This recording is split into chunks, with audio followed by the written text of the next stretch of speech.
ദൈവവചനത്തിൽ നിന്ന് ചില കാര്യങ്ങൾ നമുക്ക് ചേർന്ന് ചിന്തിക്കാം. അതിനെ തുടർന്ന് ചെറുപ്പക്കാര് അവരുടെ സാക്ഷ്യം, അവർക്ക് ഹൃദയത്തിലുള്ള കാര്യങ്ങൾ അവര് പങ്കുവയ്ക്കും. നമ്മള് 1 തീമോഥെയോസ് 1-ാം അധ്യായത്തിന്റെ 18-ാമത്തെ വാക്യം, 1 തീമോഥെയോസ് 1:18, അതിങ്ങനെയാണ് നാം വായിക്കുന്നത്: മകനെ തിമോഥെയോസേ, നിന്നെക്കുറിച്ച് മുമ്പുണ്ടായ പ്രവചനങ്ങൾക്ക് ഒത്തവണ്ണം ഞാൻ ഈ ആജ്ഞ നിനക്ക് ഏൽപ്പിക്കുന്നു. നീ വിശ്വാസവും നല്ല മനസ്സാക്ഷിയും ഉള്ളവനായി അവയെ അനുസരിച്ച് നല്ല യുദ്ധസേവ ചെയ്യുക. ഇവിടെ ഈ ഒരു പ്രയോഗം, നല്ല യുദ്ധസേവ ചെയ്യാനായിട്ട് തിമോഥെയോസിനോട് പൗലോസ് പറയുന്നു, നീ ഈ യുദ്ധം നിനക്ക് നല്ല രീതിയിൽ ചെയ്യണം. നിന്റെ വിശ്വാസ കപ്പൽ തകർന്നു പോകാതെ നിനക്ക് നിന്റെ ക്രിസ്ത്യ ജീവിതത്തിൽ മുമ്പോട്ട് നല്ല രീതിയിൽ പോകണമെന്നുണ്ടെങ്കിൽ നിനക്ക് നമുക്ക് 2 കൈ ഉള്ളതുപോലെ നിനക്ക് 2 കാര്യങ്ങൾ വേണം. ഒന്ന്, നിനക്ക് വിശ്വാസം, അതാണ് ആദ്യം പറഞ്ഞിരിക്കുന്നത്. നിനക്ക് വിശ്വാസം വേണം, നിനക്ക് നല്ല മനസാക്ഷിയും വേണം. അപ്പൊ ആദ്യം വിശ്വാസം, നല്ല മനസാക്ഷി, 2 സ്റ്റെപ്പ് ലെഫ്റ്റ് റൈറ്റ് എന്ന് പറയുന്നത് പോലെ വിശ്വാസം, നല്ല മനസാക്ഷി, വിശ്വാസം, നല്ല മനസാക്ഷി. ഇങ്ങനെ നീ പോയാൽ നിനക്ക് നിന്റെ ഈ യുദ്ധം നല്ല രീതിയിൽ നിനക്ക് കംപ്ലീറ്റ് ചെയ്യാനായിട്ട് പറ്റും. പ്രത്യേകിച്ച് ചെറുപ്പക്കാരെ സംബന്ധിച്ച് വിശ്വാസമില്ലാതെ നല്ല മനസാക്ഷിക്ക് വേണ്ടിയുള്ള ഒരു ശ്രമം നടത്തുന്ന ചെറുപ്പക്കാരെ ഞാൻ കണ്ടിട്ടുണ്ട്. അവര് വിശ്വാസം എന്ന് പറഞ്ഞാൽ ദൈവം എന്നെ സ്നേഹിക്കുന്നു, ദൈവം എനിക്കായിട്ട് കരുതുന്നു എന്നുള്ള ദൈവത്തിലുള്ള അചഞ്ചലമായ ഒരു ഉറപ്പ്, എനിക്കായിട്ട് കരുതുന്ന, എന്നെ സ്നേഹിക്കുന്ന ഒരു നല്ല പിതാവ് എനിക്കുണ്ട്. ഞാൻ പ്രാർത്ഥിക്കുമ്പോൾ ദൈവം കേൾക്കും. ഞാൻ ഈ ഒരു കാര്യം ദൈവത്തോട് അപേക്ഷിച്ച ദൈവം അത് കേൾക്കുന്നുണ്ട്. ഞാൻ എന്റെ പാപത്തെ ഏറ്റുപറഞ്ഞാൽ കർത്താവ് അത് ക്ഷമിക്കും. യേശുക്രിസ്തുവിന്റെ രക്തം എന്നെ ക്ഷമിക്കും. എന്റെ പാപങ്ങൾ ഞാൻ ഏറ്റുപറഞ്ഞു, അത് സമുദ്രത്തിന് അടിയിലിട്ട് കളഞ്ഞു എന്ന് ദൈവത്തിന്റെ വചനത്തിൽ പറഞ്ഞ ഞാനത് അങ്ങനെ വിശ്വസിക്കുന്നു. അപ്പോ ഇതില്ലാതെ ഒരു നല്ല മനസാക്ഷിക്ക് വേണ്ടിയുള്ള ശ്രമം, ഞാൻ ആ കാര്യം വിജയിക്കാൻ ഇതിനുവേണ്ടി ശ്രമം, അതൊരു നമ്മളെ നിരാശയിലേക്ക് പോകും, നിരാശയിലേക്കും നിരുത്സാഹത്തിലേക്കും നടത്തും. എന്നാൽ നമ്മള് വിശ്വാസം മാത്രം ഒരു നല്ല മനസാക്ഷി സൂക്ഷിക്കാതെ പോയി കഴിഞ്ഞാൽ അത് ഇന്ന് നമ്മുടെ ചുറ്റിനുമുള്ള ഒരു ക്രിസ്തീയ ലോകത്ത് നാം കാണുന്നത് പോലെ ഒരു ജീവിതത്തെ സ്പർശിക്കാത്ത ഭൗതികമായ ബാഹ്യതലത്തിലുള്ളൊരു മറ്റു ബാഹ്യ കാര്യങ്ങൾക്ക് വേണ്ടിയുള്ള ഒരു വിശ്വാസം എന്നുള്ള രീതിയിൽ അത് മാത്രമായിട്ട് മുമ്പോട്ട് പോകും. ഇത് രണ്ടും പോരാ, നമുക്ക് വിശ്വാസവും വേണം, നല്ല മനസാക്ഷിയും വേണം. നമ്മൾ ഇബ്രാഹിം ലേഖനം 11-ാം അധ്യായത്തിന്റെ 6-ാമത്തെ വാക്യം, അവിടെ നാം പറയുന്നുണ്ട്, വിശ്വാസം കൂടാതെ ദൈവത്തെ പ്രസാദിപ്പിക്കുവാനോ ദൈവത്തെ പ്രീതിപ്പെടുത്തുവാനോ സാധ്യമല്ല എന്നാണ് ഇബ്രാഹിം ലേഖനം 11-6. എന്നാൽ വിശ്വാസം കൂടാതെ ദൈവത്തെ പ്രസാദിപ്പാൻ കഴിയുന്നതല്ല എന്ന് പറയും. അപ്പൊ ദൈവത്തിന്റെ അടുക്കൽ വരുന്നവൻ ദൈവം ഉണ്ട് എന്നും തന്നെ അന്വേഷിക്കുന്നവർക്ക് പ്രതിഫലം കൊടുക്കുന്നു എന്നും വിശ്വസിക്കേണ്ടതല്ലയോ? ഞാൻ ദൈവത്തിന്റെ അടുക്കലേക്ക് ഞാൻ ചെല്ലുമ്പോൾ, ദൈവത്തോട് ഞാൻ അപേക്ഷിക്കുമ്പോൾ ദൈവം കേൾക്കുന്നു, ദൈവം എനിക്ക് പ്രതിഫലം നൽകുന്നു. നിങ്ങളെ ചെറുപ്പക്കാരെ, നിങ്ങളുടെ ഉള്ളത്തിൽ ഈ ഒരു വിശ്വാസം നിങ്ങൾക്കുണ്ടാവണം. അപ്പോ ദൈവം എല്ലാറ്റിനെയും നിയന്ത്രിക്കുന്നു. ദൈവം എന്റെ പിതാവാണ്, ദൈവം എന്നെ വിശ്വസിക്കുന്നു, ദൈവം എന്നെ സ്നേഹിക്കുന്നു. അപ്പോ ആ രീതിയിൽ എല്ലാം എന്റെ ജീവിതത്തിൽ ദൈവം അത് നന്മയ്ക്കാക്കി, ആത്യന്തികമായ നന്മയ്ക്കാക്കി ദൈവം ആ കാര്യങ്ങളെല്ലാം കൂട്ടിച്ചേർക്കുന്നു. ഇങ്ങനെയുള്ള കാര്യങ്ങളിലെല്ലാം ഉള്ള ഒരു വിശ്വാസവും ആശ്രയവും നമുക്കുണ്ടാവണം. നിങ്ങൾ ഈ ആഴ്ചത്തെ വേർഡ് ഫോർ ദ വീക്ക് മലയാളത്തിൽ നമ്മുടെ ചർച്ച് ഗ്രൂപ്പിൽ ഇട്ടിരുന്നു. നിങ്ങൾ ചെറുപ്പക്കാരൊക്കെ അത് വായിച്ചോ? അതിനകത്ത് 8 ഏറ്റുപറച്ചിലിനെ കുറിച്ച് പറയുന്നുണ്ട്. 8 കാര്യങ്ങൾ നിങ്ങൾ ഏറ്റുപറയണം എന്ന് പറയുന്നു. അവിടെ നമ്മൾ റോമാലേഖനം 10-ാം അധ്യായത്തിന്റെ 8ഉം 9ഉം വാക്യങ്ങളിൽ നമ്മൾ പറയുന്നത്, നാം വിശ്വസിക്കുന്നത് നമ്മുടെ വായ കൊണ്ട് നമ്മൾ ഏറ്റുപറയണം. അപ്പോ എന്നാൽ നമ്മുടെ ഏറ്റുപറച്ചിൽ ദൈവത്തിന്റെ വാഗ്ദത്തങ്ങളിൽ അടിസ്ഥാനമുള്ളതായിരിക്കണം. അപ്പൊ ദൈവത്തിന്റെ ഈ വാഗ്ദത്തങ്ങളിൽ അടിസ്ഥാനമായിട്ട് നമ്മൾ നമ്മുടെ വായ തുറന്ന് ഏറ്റുപറയണം. അതുകൊണ്ടാണ് നിങ്ങളോട് സാക്ഷ്യം പറയാനൊക്കെ പറയുന്നത്. അപ്പോ ഇവിടെ പറഞ്ഞിരിക്കുന്ന 8 ഏറ്റുപറച്ചിൽ ഞാനത് ഒന്ന് വായിക്കാം. നിങ്ങളോട് തന്നെയും സാത്താനോടും നിങ്ങളുടെ ഹൃദയത്തിൽ നിന്ന് നിങ്ങൾ പറയേണ്ട 8 കാര്യങ്ങൾ വിശ്വാസത്തോടെ. ഒന്ന് എന്താണ്? പിതാവാം ദൈവം യേശുവിനെ സ്നേഹിച്ചതുപോലെ തന്നെ എന്നെയും സ്നേഹിക്കുന്നു. അത് യോഹന്നാൻ 17:23 എന്നുള്ള വാക്യത്തിന്റെ അടിസ്ഥാനത്തിലാണ്. അതുകൊണ്ട് ഞാൻ എല്ലായ്പ്പോഴും സന്തോഷിച്ച് ഉല്ലസിക്കും. കാര്യം എന്താണ്? പിതാവായ ദൈവം യേശുവിനെ സ്നേഹിച്ചതുപോലെ എന്നെ സ്നേഹിക്കുന്നു. രണ്ടാമതായിട്ടുള്ള ഒരു ഏറ്റുപറച്ചിൽ, ദൈവം എന്റെ എല്ലാ പാപങ്ങളും ക്ഷമിച്ചിരിക്കുന്നു. നിങ്ങൾ ഏറ്റുപറഞ്ഞ ദൈവത്തോട് നിങ്ങൾ അനുദവിച്ച് ഏറ്റുപറഞ്ഞ എല്ലാ പാപങ്ങളും ദൈവം ക്ഷമിച്ചിരിക്കുന്നു. അതുകൊണ്ട് ഞാൻ ഒരിക്കലും കുറ്റബോധത്തോടെ ജീവിക്കുകയില്ല. ഇതിന്റെ അടിസ്ഥാനം 1 യോഹന്നാൻ 1:9, എബ്രായ ലേഖനം 8:12 ഈ വാക്യങ്ങളുടെ അടിസ്ഥാനത്തിൽ ദൈവം എന്റെ എല്ലാ പാപങ്ങളും ക്ഷമിച്ചിരിക്കുന്നു, ഞാൻ ഓർക്കുകയില്ല എന്ന് ദൈവം പറയുന്നു. എന്നിട്ട് അതുകൊണ്ട് ഞാൻ ഒരിക്കലും കുറ്റബോധത്തോടെ ജീവിക്കുകയില്ല. മൂന്നാമതായിട്ടുള്ള ഏറ്റുപറച്ചിൽ, ദൈവം തന്റെ പരിശുദ്ധാത്മാവിനാൽ എന്നെ നിറയ്ക്കും. അത് ദൈവത്തിന്റെ വചനത്തിലുള്ള ഒരു വാഗ്ദത്തമാണ്. ദൈവം പരിശുദ്ധാത്മാവിനാൽ എന്നെ നിറയ്ക്കും. 1 യോഹന്നാൻ, നമ്മള് ലൂക്കോസ് 11:13, നമ്മള് ഈ ലോകത്തിലെ പിതാക്കന്മാര് അവര് മക്കൾ അപ്പം ചോദിച്ചാൽ അപ്പത്തിന് പകരം കല്ലിനെ കൊടുക്കുകയില്ല, മുട്ട ചോദിച്ചാൽ മുട്ടയ്ക്ക് പകരം തേളിനെ കൊടുക്കുകയില്ല, മീനിനെ ചോദിച്ചാൽ മീനിന് പകരം പാമ്പിനെ കൊടുക്കുകയില്ല. ദോഷികളായ നിങ്ങൾ നിങ്ങളുടെ മക്കൾക്ക് നല്ല ദാനങ്ങളെ കൊടുക്കുവാൻ അറിയുന്നതെങ്കിൽ സ്വർഗ്ഗസ്ഥനായ പിതാവ് നിങ്ങൾക്ക് പരിശുദ്ധാത്മാവിനെ എത്രയധികം നൽകും എന്ന് നമ്മൾ ആ വാക്യത്തിൽ നമ്മൾ വായിക്കുന്നു. അപ്പോ അവിടെ നിങ്ങൾ ഏറ്റുപറയേണ്ടത് എന്താണ്? ദൈവം തന്റെ പരിശുദ്ധാത്മാവിനെ എന്നെ നിറയ്ക്കും. അതുകൊണ്ട് എന്നെ ഏൽപ്പിച്ച എല്ലാ പ്രവൃത്തിയും ചെയ്യുവാൻ തക്കവണ്ണം ഞാൻ ശക്തനായിരിക്കും. അപ്പൊ നിങ്ങൾ ഇവിടെ ഇരിക്കുമ്പോൾ ഒരു ചെറിയതായിട്ടൊന്ന് എഴുന്നേറ്റ് സാക്ഷ്യം പറയാനായിട്ട് നിങ്ങൾ നിൽക്കുമ്പോൾ തന്നെ ദൈവത്തിൽ ആശ്രയിച്ച്, കർത്താവേ അങ്ങ് എന്നെ ശക്തീകരിക്കും, എനിക്ക് അങ്ങയുടെ ശക്തി ആവശ്യമാണ് എന്നുള്ള രീതിയിൽ നമുക്ക് ഈ ഏറ്റുപറച്ചിൽ നിങ്ങളുടെ ഉള്ളത്തിൽ ഉണ്ടാവണം. നമ്മള് അതുപോലെ മറ്റൊരു ഏറ്റുപറച്ചിൽ, നാലാമത്തെ ഏറ്റുപറച്ചിൽ, എന്റെ എല്ലാ അതിരുകളും ദൈവം നിശ്ചയിച്ചിരിക്കുന്നു. നമ്മൾ ഓരോരുത്തരും വ്യത്യസ്തമായ പശ്ചാത്തലത്തിലാണ്, വ്യത്യസ്തമായ ഫിനാൻഷ്യൽ ബാക്ക്ഗ്രൗണ്ട്, വ്യത്യസ്തമായ സാഹചര്യങ്ങൾ, വ്യത്യസ്തമായ തരത്തിലുള്ള മാതാപിതാക്കളുടെ വിദ്യാഭ്യാസ യോഗ്യത എല്ലാം വ്യത്യസ്തമാണ്. അപ്പോൾ ഈ അതിരുകളെല്ലാം ദൈവമാണ് നിശ്ചയിച്ചിരിക്കുന്നത്. അതുകൊണ്ട് ഞാൻ എപ്പോഴും തൃപ്തനായിരിക്കും. എനിക്ക് ഒരു പരാതിയില്ല, കംപ്ലൈന്റ് ഇല്ല, ഞാൻ എപ്പോഴും തൃപ്തനായിരിക്കും. അതും അപ്പോസ്തല പ്രവൃത്തികൾ 17-ാം അധ്യായത്തിന്റെ 26-ാം വാക്യത്തിലാണ് കർത്താവ് അതിരുകളെല്ലാം അവിടുന്ന് നിശ്ചയിച്ചിരിക്കുന്നുവെന്ന് പറയുന്നത്. എബ്രായ ലേഖനം 13:5 ഈ 2 വാക്യങ്ങളെ അടിസ്ഥാനപ്പെട്ട് എന്റെ എല്ലാ അതിരുകളും ദൈവം നിശ്ചയിച്ചിരിക്കുന്നു, അതുകൊണ്ട് ഞാൻ എപ്പോഴും തൃപ്തനായിരിക്കും. 5-ാമത്തെ ഏറ്റുപറച്ചിൽ, ദൈവത്തിന്റെ കൽപ്പനകളെല്ലാം എന്റെ നന്മയ്ക്ക് വേണ്ടിയുള്ളതാണ്. അതുകൊണ്ട് ദൈവത്തിന്റെ എല്ലാ കൽപ്പനകളും അനുസരിക്കുവാൻ ഞാൻ ആഗ്രഹിക്കുന്നു. നിങ്ങളെ ചെറുപ്പക്കാര് ഏറ്റുപറയേണ്ട മറ്റൊരു കാര്യമാണ്.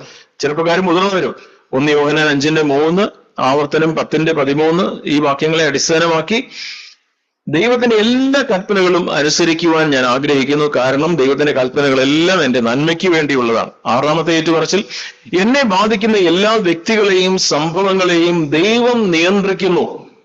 അതുകൊണ്ട് ഞാൻ എപ്പോഴും സ്തോത്രം ചെയ്യും. റോമർ 8:28-29 വാക്യങ്ങൾ നാം എപ്പോഴും വായിക്കുന്ന വാക്യങ്ങളാണ്.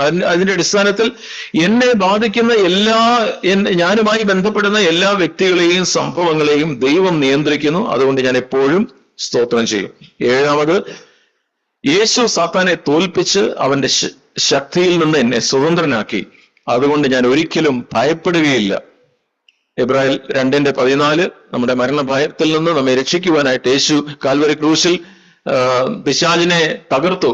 ക്രൂശിൽ കർത്താവ് മരിച്ചപ്പോൾ നമ്മുടെ ഭയത്തിൽ നിന്ന് നമ്മെ രക്ഷിക്കുവാൻ വേണ്ടി കൂടെയാണ്. എബ്രായ ലേഖനം 2:14-15 വാക്യങ്ങൾ, എബ്രായ ലേഖനം 13:6 ഇതിന്റെയൊക്കെ അടിസ്ഥാനത്തിൽ അതുകൊണ്ട് ഞാൻ ആരെ ഭയപ്പെടും എന്ന് ഉള്ള ഈ വാക്യങ്ങളുടെ അടിസ്ഥാനത്തിൽ യേശു സാത്താനെ തോൽപ്പിച്ച് അവന്റെ ശക്തിയിൽ നിന്ന് എന്നെ സ്വതന്ത്രനാക്കി നമുക്ക് വിശ്വസിക്കുകയും ഏറ്റുപറയുകയും ചെയ്യേണ്ട ഒരു കാര്യമാണ്.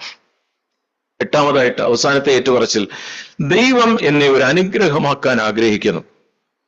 അപ്പൊ ഞാന് ഒരു വ്യക്തിയായിട്ട് ഇവിടെ ഇങ്ങനെ ഇരിക്കുക എന്ന് മാത്രമല്ല, എന്റെ ജീവിതം കൊണ്ട് മറ്റുള്ളവർക്ക് ഒരു അനുഗ്രഹം ഉണ്ടാവണം, മറ്റൊരു വ്യക്തിക്ക് എന്റെ ജീവിതം അനുഗ്രഹമായിരിക്കണം. ദൈവം എന്നെ ഒരു അനുഗ്രഹമാക്കാൻ ആഗ്രഹിക്കുന്നു. അതുകൊണ്ട് ഞാൻ മറ്റുള്ളവർക്ക് ഒരു അനുഗ്രഹമായിരിക്കും. ഉൽപ്പത്തി 12:2, ഗലാത്യർ 3:14 ഈ വാക്യങ്ങളുടെ അടിസ്ഥാനത്തിൽ നമ്മൾ ഈ വേർഡ് ഫോർ ദ വീക്കിലുള്ള 8 ഏറ്റുപറച്ചിലുകളാണ് ഞാനിപ്പോ വായിച്ചത്. ഇപ്പൊ വിശ്വാസം കൂടാതെ ദൈവത്തെ പ്രസാദിപ്പിക്കുവാൻ സാധ്യമല്ല. അപ്പൊ അതുകൊണ്ട് നമ്മൾ ഇങ്ങനെയുള്ള വിശ്വാസത്തിന്റെ വാക്കുകൾ നമ്മൾ ഏറ്റുപറയണം. നിങ്ങൾ പ്രത്യേകിച്ച് ചെറുപ്പക്കാർ, നമ്മുടെ നിരാശയെ ജയിക്കണമെങ്കിൽ ഈ രീതിയിൽ നമ്മൾ ഏറ്റുപറയണം. അപ്പോ നമ്മള്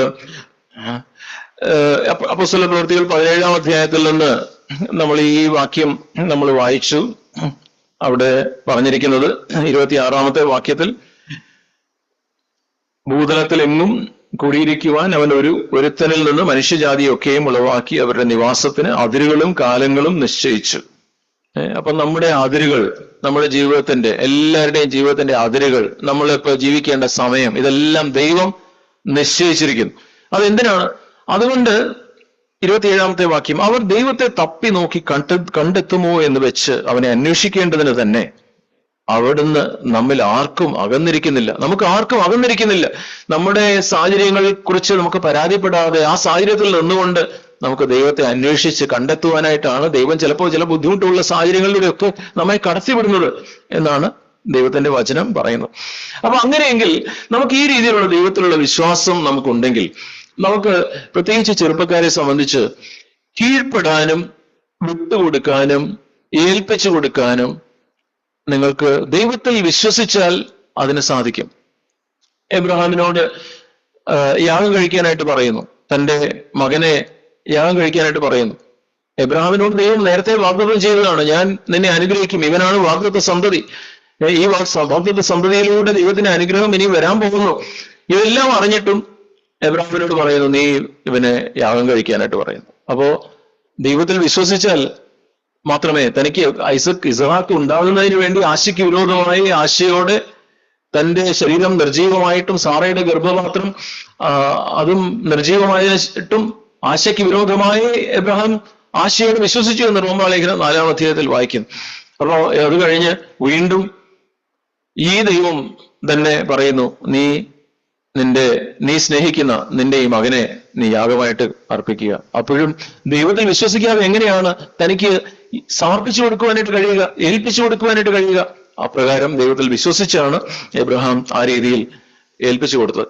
നമുക്ക് ചെറുപ്പക്കാർക്കും വീട്ടിലുള്ള പല സാഹചര്യങ്ങൾ, നമുക്ക് മനസ്സിലാകാത്ത സാഹചര്യങ്ങൾ, അല്ലെങ്കിൽ ജോലി സ്ഥലത്ത്, കോളേജിൽ മനസ്സിലാകാത്ത സാഹചര്യങ്ങൾ, അവിടെ നമുക്ക് എങ്ങനെയാണ് ദൈവത്തിലുള്ള വിശ്വാസം നമുക്ക് വ്യക്തികൾക്ക്, സാഹചര്യങ്ങൾക്ക് നമ്മെ തന്നെ വിധേയമാക്കി കൊടുക്കുവാനായിട്ട്, ഈ സാഹചര്യത്തിൽ ഞാൻ എന്നെ തന്നെ താഴ്ത്തി വിധേയപ്പെട്ട് കൊടുത്താലും ഈ സാഹചര്യത്തെ മാറ്റാൻ ദൈവത്തിന് കഴിയും. ഞാൻ ദൈവത്തിൽ വിശ്വസിക്കുന്നു. ദൈവത്തിന് ഇതിലൊരു ഉദ്ദേശമുണ്ട്, ദൈവത്തിനൊരു പദ്ധതിയുണ്ട്. ഞാൻ നേരത്തെ ഇവിടെ പങ്കുവെച്ചിട്ടുള്ളതാണ്, എന്നാലും പ്രത്യേകിച്ച് ചെറുപ്പക്കാരുടെ ഉത്സാഹത്തിനായിട്ട് ഞാൻ ഈ രീതിയിൽ വിശ്വസിച്ച് തങ്ങളെ തന്നെ ഏൽപ്പിച്ചു കൊടുത്ത ഒരു ചെറുപ്പക്കാരൻ, ആ ചെറുപ്പക്കാരനെ കുറിച്ച് ഞാൻ പറയാം. അത് ഇസ്ഹാക്കാണ്. നമ്മള് എബ്രഹാമിന്റെ വിശ്വാസത്തെ കുറിച്ച് ഞാൻ പറഞ്ഞു, എന്നാൽ ഇസ്ഹാക്കിന്റെ വിശ്വാസവും ഇസ്ഹാക്കിന്റെ സമർപ്പണവും അതിനെക്കുറിച്ച് നമ്മൾ അധികം ചിന്തിക്കാറില്ല. അപ്പൊ ഇസ്ഹാക്കിന്റെ ഈ വിശ്വാസത്തെക്കുറിച്ചും സമർപ്പണത്തെക്കുറിച്ചും ചിന്തിക്കുന്നതിന് മുമ്പ് നമുക്ക് പെട്ടെന്ന് ഇസ്മായിലിനെ കുറിച്ചും ചിന്തിച്ച്, ഇസ്മായിലിന്റെ കീഴ്പ്പെടാത്ത മനോഭാവം, അല്ലെങ്കിൽ ഇസ്മായിൽ ഒരു പരിഹാസിയായിരുന്നു. അവൻ അനുസരിക്കാതെ, മാതാപിതാക്കൾക്ക് അനുസരിക്കാതെ, കീഴ്പ്പെടാതെ ഒരു പരിഹാസിയായിട്ട് ജീവിച്ചു. അത് കണ്ടതിന് ശേഷം നമ്മൾ ഇസ്ഹാക്കിന്റെ അനുസരണത്തെ കണ്ടാൽ നമുക്ക് കുറച്ചും കൂടെ അത് നമുക്ക് വ്യക്തമാവും. നമ്മൾ ഉൽപ്പത്തി പുസ്തകം 16-ാം അധ്യായം, ഇപ്പൊ ചെറുപ്പക്കാരെ നിങ്ങൾ ഇതിനകത്തൊന്ന് ഇൻവോൾവ് ചെയ്യണം. ഉൽപ്പത്തി പുസ്തകം 16-ാം അധ്യായത്തിന്റെ 16-ാം വാക്യം. 16-ാം വാക്യത്തിൽ പറയുന്നു, ഹാഗാർ അബ്രാമിന് ഇസ്മായേലിനെ പ്രസവിച്ചപ്പോൾ അബ്രാമിന് 86 വയസ്സായിരുന്നു. അപ്പോ എബ്രാഹിമിന് 86 വയസ്സായപ്പോഴാണ് ഇസ്മായേൽ ജനിക്കുന്നത് എന്ന് നമ്മളിവിടെ കാണും. അതിനുശേഷം നമ്മൾ ഉൽപ്പത്തി പുസ്തകം 21-ാം അധ്യായം, 21-ാം അധ്യായത്തിന്റെ 5-ാം വാക്യം അവിടെ പറയുന്നു, തന്റെ മകനായ ഇസ്ഹാക്ക് ജനിച്ചപ്പോൾ എബ്രാഹിമിന് 100 വയസ്സായിരുന്നു. അപ്പൊ ഇസ്ഹാക്ക് ജനിച്ചപ്പോൾ എബ്രാഹിമിന്, ചെറുപ്പക്കാർ പറയണം, എത്ര വയസ്സായിരുന്നു? 100 വയസ്സ്. ഓക്കെ. ഇസ്മായിൽ ജനിച്ചപ്പോൾ എബ്രഹാമിന് എത്ര വയസ്സായിരുന്നു? 86 വയസ്സ്. ഓക്കെ. അപ്പോ ഇസ്ഹാക്ക് ജനിച്ചപ്പോൾ ഇസ്മായിലിന് എത്ര വയസ്സായിരുന്നു? ചെറുപ്പക്കാര് 14 വയസ്സ് അല്ലേ? ഇസ്മായിൽ ജനിച്ചപ്പോ എബ്രഹാമിന് 86 വയസ്സായിരുന്നു. അത് കഴിഞ്ഞ് 100 വയസ്സിലാണ് ഇസ്ഹാക്ക് ജനിക്കുന്നത്. അപ്പൊ ഇസ്ഹാക്ക് ജനിച്ചപ്പോ ഇസ്മായിലിന് എത്ര വയസ്സാണ്? 14 വയസ്സ്. നിങ്ങൾക്കെല്ലാം ക്ലിയർ ആണല്ലോ. അപ്പോ 14 വയസ്സുണ്ടായിരുന്നു ഇസ്മായിലിന്. അപ്പോ ഇതിനെ തുടർന്ന് നിങ്ങൾ നോക്കുക. അപ്പോ ഇസ്ഹാക്ക് ജനിക്കുന്നു. ആ വീട്ടിൽ ഇപ്പൊ 14 വയസ്സുള്ള തന്റെ മൂത്ത ഇസ്മായിൽ അവിടെയുണ്ട്. അപ്പൊ ജനിച്ചു കഴിഞ്ഞ് 8-ാമത്തെ വാക്യം, 21-ാം അധ്യായത്തിന് 8-ാം വാക്യം, പൈതൽ വളർന്നു, മുലകുടി മാറി. ഇസ്ഹാക്കിന്റെ മുലകുടി മാറിയ നാളിൽ എബ്രഹാം ഒരു വലിയ വിരുന്ന് കഴിച്ചു. എന്നിട്ട് മിസ്രൈമി ദാസി ഹാഗാർ എബ്രഹാമിന് പ്രസവിച്ച മകൻ പരിഹാസി എന്ന് സാറ കണ്ട് എബ്രഹാമിനോട്. അപ്പോ ഇവിടെ നിങ്ങൾ നോക്കുക, ഈ പൈതൽ വളർന്നു, ഇസ്ഹാക്ക് വളർന്നു, അവൻ മുലകുടി മാറി എന്നൊക്കെ പറയുമ്പോൾ വീണ്ടും ഈ പിന്നെ ഒരു 2-3 വർഷവും കൂടെ പോട്ടെ എന്ന് വിചാരിക്കുക. ഓക്കെ, അന്നത്തെ കാലഘട്ടത്തിൽ. അപ്പൊ 14, അപ്പൊ ഇപ്പൊ ഇസ്ഹാക്കിന്റെ മുലകുടി മാറി ഒരു 2-3 വയസ്സായപ്പോ ഇസ്മായിലിന് എത്ര വയസ്സുണ്ട്? ഇപ്പോ 17 വയസ്സ്. 17 വയസ്സുള്ള ഒരു ചെറുപ്പക്കാരൻ ഈ വീട്ടിലുണ്ട്. എന്നിട്ട് അവിടെ അവനെ കുറിച്ച് പറയുന്ന ഒരു പ്രയോഗം നോക്ക്, വാക്ക്. അവനൊരു പരിഹാസിയാണ്. വീട്ടിൽ അവനൊരു പരിഹാസിയാണ്. അവനെ സംബന്ധിച്ച് അവന്റെ വീട്ടിൽ അവന്റെ അമ്മയ്ക്ക്, അവന്റെ പിതാവിന് ഒന്നും, ഇവനൊരു കീഴ്പ്പെടുന്ന, അനുസരിക്കുന്ന, അവരെല്ലാത്തിനെയും ചോദ്യം ചെയ്യുന്ന, എല്ലാത്തിനോടും മറുത്ത് സംസാരിക്കുന്ന ഒരു പരിഹാസിയായ ഒരു ചെറുപ്പക്കാരൻ, 17 വയസ്സുള്ള ഒരു ചെറുപ്പക്കാരൻ. അപ്പോ അതിനെ തുടർന്ന് ഇവിടെ നമ്മൾ ദാസിയെയും മകനെയും പുറത്താക്കി കളയാനായിട്ട് പറയുന്നതും ഒക്കെ നമ്മൾ വായിക്കുന്നു. അപ്പൊ എന്നിട്ട് 14-ാമത്തെ വാക്യം നോക്കുക. എബ്രഹാം അതികാലത്ത് എഴുന്നേറ്റു, അപ്പവും ഒരു തുരുത്തി വെള്ളവും എടുത്ത് ഹാഗാറിന്റെ തോളിൽ വെച്ചു, കുട്ടിയെയും കൊടുത്ത് അവളെ അയച്ചു. അവൾ പുറപ്പെട്ടു പോയി ബേർഷേബ മരുഭൂമിയിൽ ഉഴുന്നതാണ്. നമ്മൾ പലപ്പോഴും ഇതിന്റെ ചിത്രമൊക്കെ എവിടെയെങ്കിലും കാണുമ്പോൾ, അല്ലെങ്കിൽ ഹാഗാറും കുഞ്ഞിനെയും കൂടെ അവിടെ മരുഭൂമിയിലേക്ക് അയച്ചു എന്നൊക്കെ പറയുമ്പോൾ നമ്മൾ ചിന്തിക്കുക, ഹാഗാറിന്റെ കൂടെയുള്ള ഈ കുട്ടി എന്ന് പറഞ്ഞാൽ എന്തെങ്കിലും 2 വയസ്സുള്ള കുട്ടിയോ 3 വയസ്സുള്ള കുട്ടിയോ വല്ലതും ആയിരിക്കുമെന്ന്. ഈ ഹാഗാറിന്റെ കൂടെ ഈ പുറത്താക്കിയ ആ കുട്ടിക്ക് എത്ര പ്രായമുണ്ട്? 17 വയസ്സുള്ള ഒരു ചെറുപ്പക്കാരനാണ്. അപ്പൊ ഈ 17 വയസ്സുള്ള ചെറുപ്പക്കാരന് ഈ വീട്ടിൽ നിന്ന് തന്റെ അമ്മയോടൊപ്പം പുറത്തേക്ക് പോകുമ്പോ ആദ്യകാലത്ത് എഴുന്നേറ്റ് ഈ അപ്പൻ എന്താ ചെയ്യുന്നത്? ഒരു തുരുത്തി വെള്ളം, അപ്പം എടുത്തു, ഒരു തുരുത്തി വെള്ളം എന്ന് പറഞ്ഞാൽ അന്ന് ലെതർ ബാഗിലാണ്, ഈ ഇങ്ങനത്തെ തോലിന്റെ ബാഗിനകത്ത് ഇവര് പോകുമ്പോൾ ഒരാഴ്ചത്തേക്ക് വല്ലതും കുടിക്കാനുള്ള വെള്ളം എന്ന് പറഞ്ഞാൽ മേ ബി ഒരു 10 ലിറ്റർ വെള്ളം എടുത്ത് 17 വയസ്സുള്ള ചെറുപ്പക്കാരൻ അവിടെ നിൽക്കുന്നുണ്ട്. എന്നാൽ ആ ചെറുപ്പക്കാരന്റെ ചുമലിലേക്ക് ഈ തുരുത്തി വെള്ളം എടുത്തു കൊടുക്കാനായിട്ട് ആ അപ്പന് സ്വാതന്ത്ര്യമില്ല. കാര്യം അവനൊരു പരിഹാസിയാണ്. അവനോട് എന്ത് കാര്യം പറഞ്ഞാലും അവൻ എന്തെങ്കിലും മറുത്ത് പറയും, എതിർത്ത് സംസാരിക്കും. അപ്പോ ഈ പാവം അമ്മ ഹാഗാറിന്റെ ചുമലിലേക്കാണ്, അങ്ങനെയല്ലേ ഇവിടെ എഴുതിയിരിക്കുന്നത്, അവളെ അപ്പവും ഒരു തുരുത്തി വെള്ളവും എടുത്ത് എത്ര എഴുതിയിരിക്കുന്നത്? ഹാഗാറിന്റെ തോളിൽ വെച്ചു. അത് കൈ കൊടുത്തിരുന്നെങ്കിൽ കൈ തൂക്കാമായിരുന്ന 1 ലിറ്റർ വെള്ളമൊന്നും അല്ല, തോളി വെക്കേണ്ട ഒരു 10 ലിറ്ററോ അതിലധികമോ വെള്ളം. ഈ വെള്ളം എടുത്ത് ഹാഗാറിന്റെ ചുമലിൽ വെച്ചു. അപ്പൊ 17 വയസ്സുള്ള ചെറുപ്പക്കാരൻ കൈയും വീശി നടക്കുന്നു. അമ്മ ഇതും ചുമന്നുകൊണ്ട് നടക്കുന്നു. ഒരു പരിഹാസിയായ ചെറുപ്പക്കാരൻ. പ്രിയ കുഞ്ഞുങ്ങളെ, നിങ്ങൾ എങ്ങനെയാണ് നിങ്ങളുടെ വീട്ടിൽ നിങ്ങളുടെ മാതാപിതാക്കൾക്ക് ഒരു ഉത്തരവാദിത്വം ഏൽപ്പിക്കാനായിട്ട് പറ്റുമോ? എന്തെങ്കിലും ഒന്ന് നിങ്ങളോട് പറഞ്ഞ, അവനത് കേൾക്കത്തില്ല, അവളത് കേൾക്കത്തില്ല, അവളത് ഈ കാര്യത്തില് അവളൊരു പരിഹാസി, എല്ലാറ്റിനെയും പരിഹസിച്ച് അപ്പനെ പരിഹസിക്കും, അമ്മയെ പരിഹസിക്കും, സഹോദരങ്ങളെ പരിഹസിക്കും. ഞാനൊരു വലിയ രാജാവെന്നുള്ള മട്ടിൽ ഒരു കാര്യത്തിനും ഒരു സഹായം ചെയ്യാതെ നിൽക്കുന്ന ഒരു വ്യക്തിയെ ദൈവവചനം പറയുന്നു പരിഹാസി. അപ്പോ ഇത് ഈ രീതിയിൽ ആണ് ഈ ഒരു ചെറുപ്പക്കാരനെ കുറിച്ച് ഇവിടെ വായിക്കുന്നത്. അപ്പൊ ഇതൊരു കറുത്ത ചിത്രമാണ്, ഒരു നെഗറ്റീവ് എക്സാമ്പിൾ ആണ്. ഈ ചിത്രം വെച്ചിട്ട് നിങ്ങൾ ഇസ്മായേലിന്റെ സമർപ്പണത്തെ നോക്കുക. അപ്പോ നിങ്ങൾ തുടർന്ന് 22-ാം അധ്യായം നോക്കുക. അവിടെ 22-ാം അധ്യായത്തിലേക്ക് എത്തുന്നതിന് മുമ്പ് നമ്മൾ ഈ ബാലൻ ഒക്കെ പോയി, അതിനുശേഷം ആഗാറും ഇസ്മായേലും പോയി.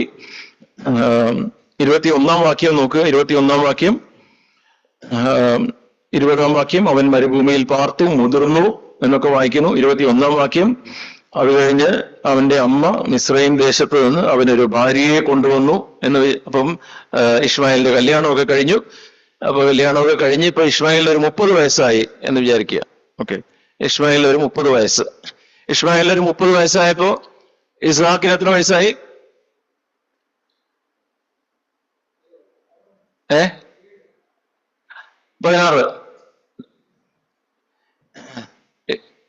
അല്ലേ? 14 വയസ്സായിരുന്നല്ലേ പിന്നെ ഇസ്ഹാക്ക് ജനിച്ചപ്പോ ഇസ്മായേലിന് 14 വയസ്സായിരുന്നു. ഇപ്പോ ഇസ്മായേലിന് 30 വയസ്സായി. അപ്പോ ഇസ്ഹാക്കിന് എത്ര വയസ്സുണ്ട്? 16 വയസ്സ്. ചാർട്ടേഡ് അക്കൗണ്ടിനാണ് പെട്ടെന്ന് മറുപടി പറയുന്നത്. എല്ലാവർക്കും കണക്ക് പറയാം കേട്ടോ, സിമ്പിൾ കണക്കാണ്. അപ്പൊ 16 വയസ്സ്. അപ്പൊ 16 വയസ്സുള്ള ഒരു ചെറുപ്പക്കാരനായി മാറിയിരിക്കുന്നു ഇസ്ഹാക്ക്. അത് കഴിഞ്ഞിട്ട് നമ്മൾ 22-ാം വാക്യം ബേർഷേബ ഉടമ്പടിയെ കുറിച്ച് വായിക്കുന്നു. അത് കഴിഞ്ഞ് ബേർഷേബ ഉടമ്പടി. ഇപ്പോ അതും കൂടെ കഴിഞ്ഞപ്പോ ഒരു 16 വയസ്സ് കഴിഞ്ഞ് ഇപ്പൊ ഇസ്ഹാക്കിന് ഒരു 17 വയസ്സ്. നേരത്തെ ഇസ്മായേലിന് 17 വയസ്സായിരുന്നു. ഇപ്പൊ ഇതാ ഇസ്ഹാക്കിനും 17 വയസ്സ്. ഈ 17 വയസ്സുള്ള ഒരു ചെറുപ്പക്കാരൻ. അത് കഴിഞ്ഞിട്ടാണ് 22-ാം അധ്യായം. അതിന്റെ ശേഷം ദൈവം എബ്രഹാമിനെ പരീക്ഷിച്ചത് എങ്ങനെയെന്നാൽ, എബ്രഹാമേ എന്ന് വിളിച്ചതിന് ഞാനിതാ. അപ്പോൾ അവൻ, നിന്റെ മകനെ, നീ സ്നേഹിക്കുന്ന നിന്റെ ഏകജാതനായ ഇസ്ഹാക്കിനെ തന്നെ കൂട്ടിക്കൊണ്ട് മോരിയ ദേശത്ത് ചെന്ന് അവിടെ ഞാൻ നിന്നോട് കൽപ്പിക്കുന്ന ഒരു മലയിൽ അവനെ ഹോമയാഗം കഴിക്കുക എന്ന് അരുളിച്ചത്. അപ്പോ ഈ 17 വയസ്സുള്ള മകനെ ഹോമയാഗം കഴിക്കാനായിട്ട് എബ്രഹാമിനോട് പറയുന്നു. അപ്പോ എബ്രഹാം അധികാരത്തെ എഴുന്നേറ്റു, കഴുതയ്ക്ക് കോപ്പിട്ടു, ബാല്യക്കാരിൽ 2 പേരെയും തന്റെ മകൻ ഇസ്ഹാക്കിനെയും കൂട്ടി ഹോമയാഗത്തിന് വിറക് കീറി. ഇപ്പൊ വിറകൊക്കെ കീറി എടുത്ത് കൊണ്ട് പുറപ്പെട്ടു. ദൈവം തന്നോട് കൽപ്പിച്ച സ്ഥലത്തേക്ക് പോയി. 3-ാം ദിവസം എബ്രഹാം, അപ്പോ ഇസ്ഹാക്കിനോട് എബ്രഹാം പറഞ്ഞു, നീ എന്റെ കൂടെ വാ. ഓക്കെ, ഇസ്ഹാക്ക് അത് കേട്ട് അനുസരിച്ച് അപ്പന്റെ കൂടെ 17 വയസ്സുള്ള ചെറുപ്പക്കാരൻ ചോദ്യങ്ങളൊന്നും ചോദിക്കാതെ പോയി.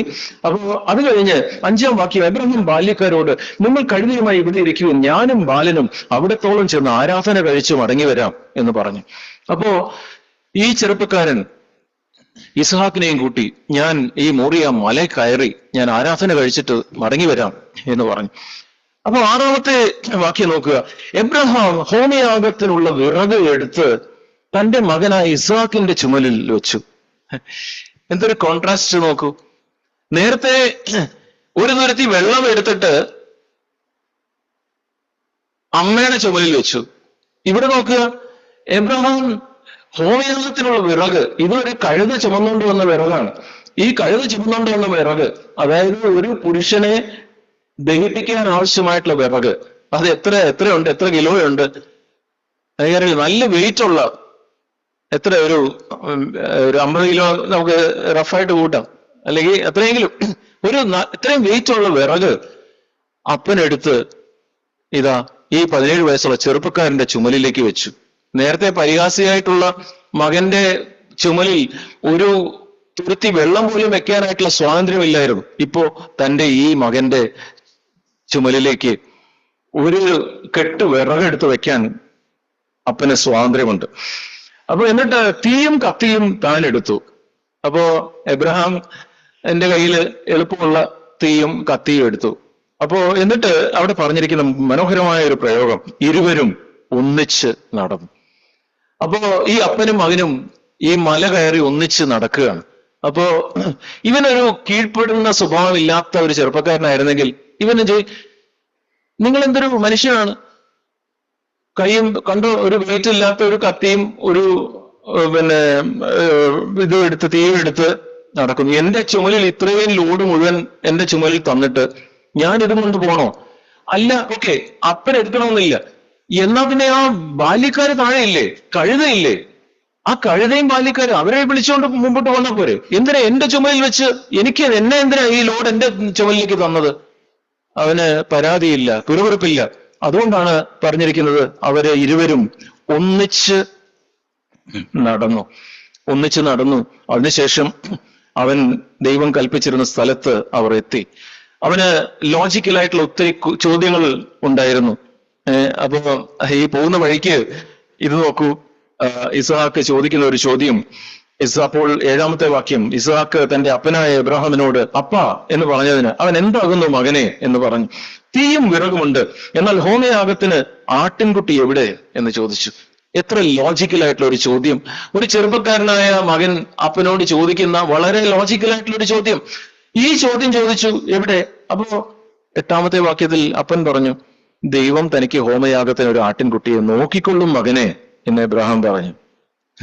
വീണ്ടും എബ്രഹാം അങ്ങനെ പറഞ്ഞു. ഇരുവരും ഒന്നിച്ചു നടന്നു. ഇവിടെയും വേറെ ചോദ്യങ്ങളില്ല. തനിക്ക് ലോജിക്കലായിട്ട് ഇതിന് എന്തെങ്കിലും ഉത്തരം ലഭിച്ചോ? എവിടെ ഹോമയാഗത്തിന്റെ ആട്ടിൻകുട്ടി? അത് ഒരു ഉത്തരവും ലഭിച്ചില്ല. ദൈവം നോക്കിക്കൊള്ളും. ഓക്കെ, തന്റെ ലോജിക്, 17 വയസ്സുള്ള ചെറുപ്പക്കാരന്റെ ലോജിക്, അവന്റെ ബൗദ്ധികമായിട്ട് അവന് ബോധിച്ച തരത്തിലുള്ള ഒരു ഉത്തരം അവന് ലഭിച്ചില്ല. എന്നിട്ടും അവൻ അപ്പനോടൊപ്പം ഒരു പരാതിയും പിറുപിറുപ്പുമില്ലാതെ സ്നേഹത്തോടെ ഒരുമിച്ച് നടന്നു.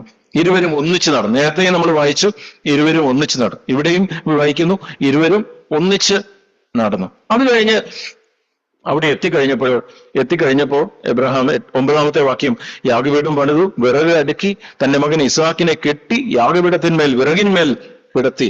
നിങ്ങളൊന്ന് ചിന്തിച്ചു നോക്കൂ, ഒന്ന് ഇമാജിൻ ചെയ്ത് നോക്കൂ. 17 വയസ്സുള്ള ഈ ചെറുപ്പക്കാരനെ ഇവർ രണ്ടുപേരും കൂടെ ചേർന്ന് വിറക് അടുക്കുന്നു. വിറക് അടുക്കി കഴിഞ്ഞിട്ട് എന്നിട്ടും ഹോമയാഗത്തിൽ ആട്ടിൻകുട്ടിയെ കാണുന്നില്ല. അത് കഴിഞ്ഞിട്ട് അപ്പൻ പറയുന്നു, പ്രായമുള്ള ഈ അപ്പൻ പറയും, മോനെ നീ ഇവിടെ കിടക്കുമ്പോ അവൻ അതനുസരിക്കുന്നു. അവൻ അതിന്റെ മുകളിൽ കയറി കിടക്കുന്നു.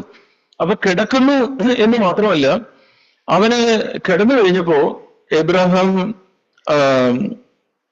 തന്റെ മകൻ ഇസ്ഹാക്കിനെ കെട്ടി.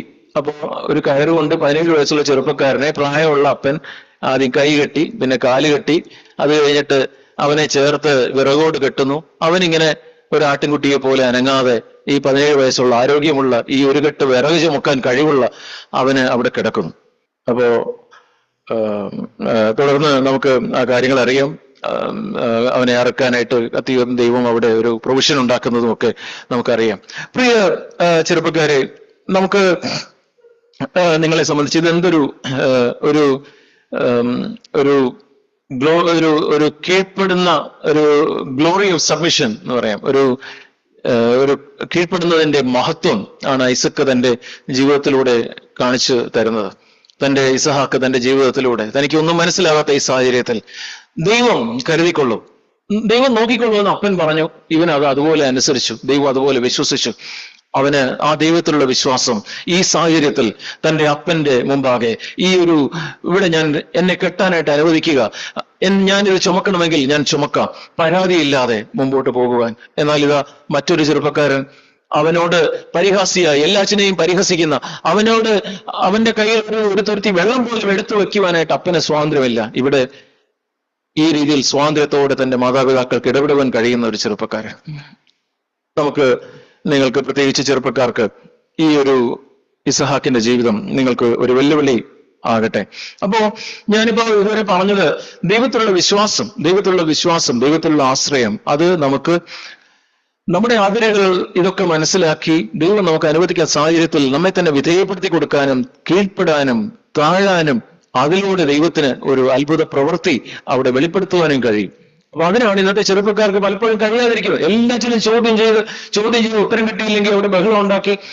ഈ രീതിയിൽ ഇതിന് പകരം ഈ ഒരു വിശ്വാസം അത് ഒരു താഴ്മയിലേക്കും ഒരു സമർപ്പണത്തിലേക്കും ഒരു വിധേയത്വത്തിലേക്കും ഇസഹാക്കിനെ പോലെ നിങ്ങളുടെ ജീവിതത്തിൽ നയിക്കുന്നുവെങ്കിൽ ആ ജീവിതം അതെത്ര അനുഗ്രഹകരമായ ഒരു ജീവിതമാണ്. അപ്പോ നിങ്ങൾ ചെറുപ്പക്കാർ, അതുകൊണ്ട് ഒരുപക്ഷെ നിങ്ങൾക്ക് ഈ രീതിയിൽ നിങ്ങളുടെ ജീവിതത്തിൽ പലപ്പോഴും കഴിഞ്ഞിട്ടുണ്ടാവണമെന്നില്ല. ചിലപ്പോൾ നിങ്ങൾ മത്സരിച്ച് സംസാരിച്ചിട്ടുണ്ടാവാം.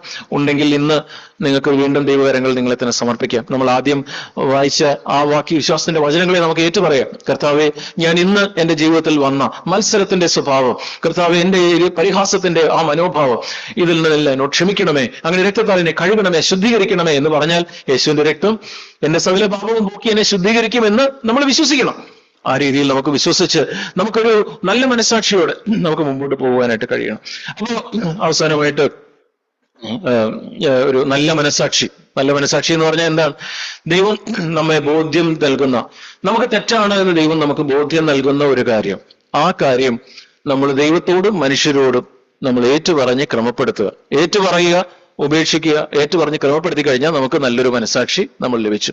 നമ്മൾ ഒളിച്ചു വെക്കുന്നു, അല്ലെങ്കിൽ നമ്മൾ ഒരു കാര്യം നമുക്ക് ബോധ്യം നൽകിയ ശേഷം അത് നമ്മൾ ഏറ്റുപറയുകയോ ഉപേക്ഷിക്കുകയോ ചെയ്യാതെ നമ്മൾ ഒളിച്ചു വെച്ചാൽ നമുക്ക് ഒരു നല്ല മനസ്സാക്ഷി ഇല്ല.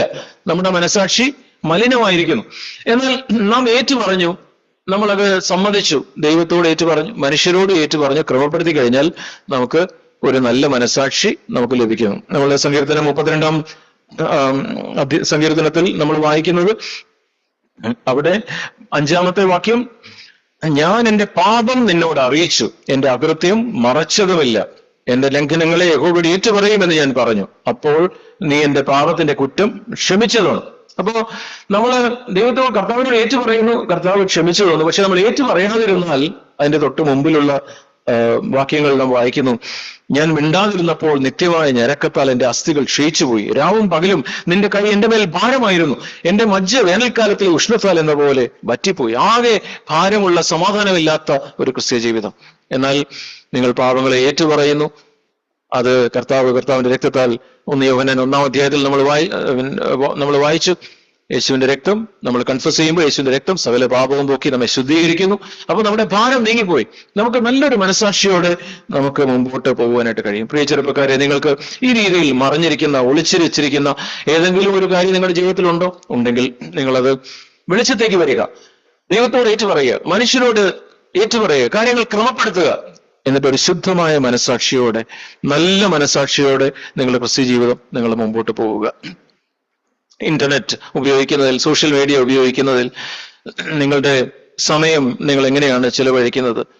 നിങ്ങളുടെ സിസ്റ്റത്തിലേക്ക് നിങ്ങൾ എന്ത് ഇൻപുട്ടാണ് കൊടുക്കുന്നത്? എന്തൊക്കെയാണ് നിങ്ങളുടെ ഉള്ളിലേക്ക് നിങ്ങൾ അനുവദിക്കുന്നത്? ഇതൊക്കെ അനുസരിച്ചാണ് നിങ്ങളുടെ ഇന്നത്തെ ജീവിതവും ചിന്തകളും ഒക്കെ ക്രമീകരിക്കപ്പെട്ടിരിക്കുന്നു. ഇവിടെ എന്തെങ്കിലും കാര്യങ്ങൾ എനിക്ക് റിപ്പന്റ് ചെയ്യാനുണ്ടോ? എന്തെങ്കിലും കാര്യങ്ങൾ എനിക്ക് ഏറ്റുപറയാനായിട്ടുണ്ടോ?